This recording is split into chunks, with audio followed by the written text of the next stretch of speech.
But when Seaver would pitch, you just had to be ready for the ball at any time because you knew that he was going to be around the plate, and he was just a terrific competitor.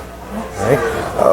It would seem from just watching on TV in those days that Gil Hodges had a lot of impact on that team, and we've certainly heard you guys talk about it over the years.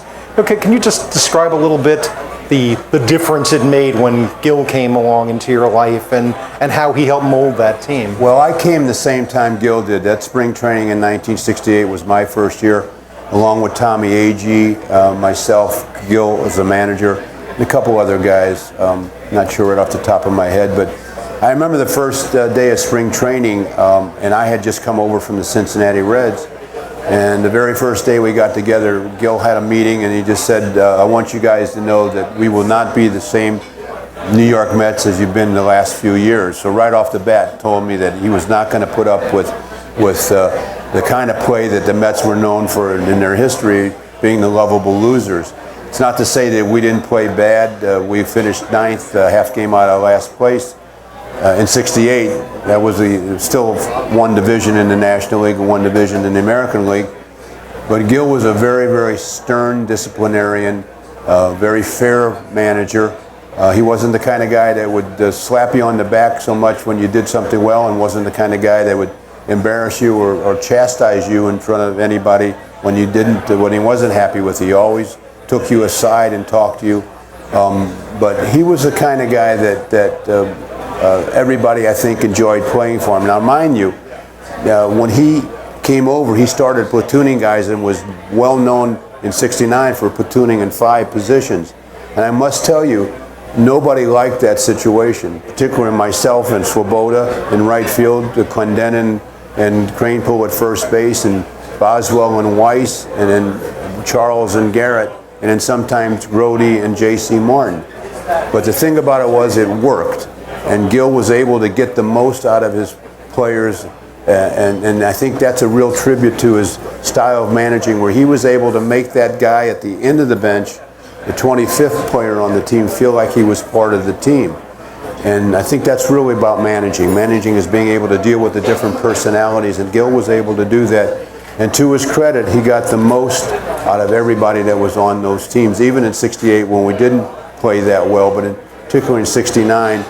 And I do believe the Mets would have won more World Series if Gil would have been alive to be able to be part of that organization. But Gil was a very stern disciplinarian, and I think everybody respected him for that toughness.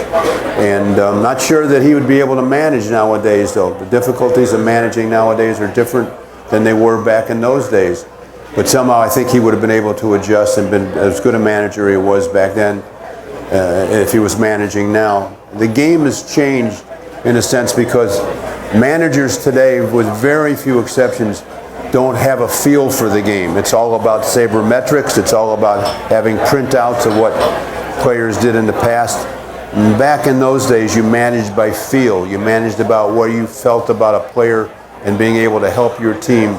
And I don't think that's the case now. So I think he would have to adjust. But he was a tough manager, but everybody respected everything that he did, everything that he said, and I think he had the one true thing that managers need, and that is basically get the most out of your players, particularly not only your stars, but the guys at the end of the bench who you know at some point you're going to need them during the season. And Gil had that ability to do that. That was a long-winded answer, but I don't know if it got to the answer. But it's a good answer. Are there any lessons you took away from Gil beyond baseball you kind of took into life and your other endeavors? Well, Gil was the kind of guy that if you had a problem and you needed to talk to him, and he would look you in the eye and talk to you from honesty. I think that's the one thing that I take from my relationship with him. I would honestly say that I didn't have the closest relationship. I don't know how to describe it. You know, we were friendly. I would check the lineup to see if I was playing. Occasionally, I'd see him in the hotel or somewhere. We enjoyed pleasantries, but I think that we just had a very good business-like relationship. And I can only tell you the few experiences I had where I had to talk to managers, which I never really liked. I tell you the truth, I really avoided managers as much as possible. I once hit 4 home runs in a row and didn't play the next day in Cincinnati. And I tried talking to my manager at the time. It was a guy named Dave Bristol. I don't know if anybody knows that name. And I got more double talk out of that than I could ever want or imagine after hitting 4 home runs in a row. And I said, I don't want to talk to managers anymore.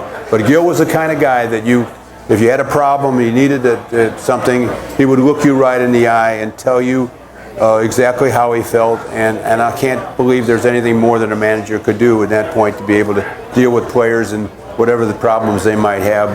But he was very fair, and I think the thing I learned most from him, that honesty and being able to, again, deal with the players on your team, the players that you have, understanding that everybody, the guy at the end of the bench is a guy who thinks he should be playing, doesn't like you because he's not playing, thinks he's better than everybody else, but at some point you're going to need this guy and deal with him. And I think that's the thing I learned from Gil, how you deal with those different personalities. Right.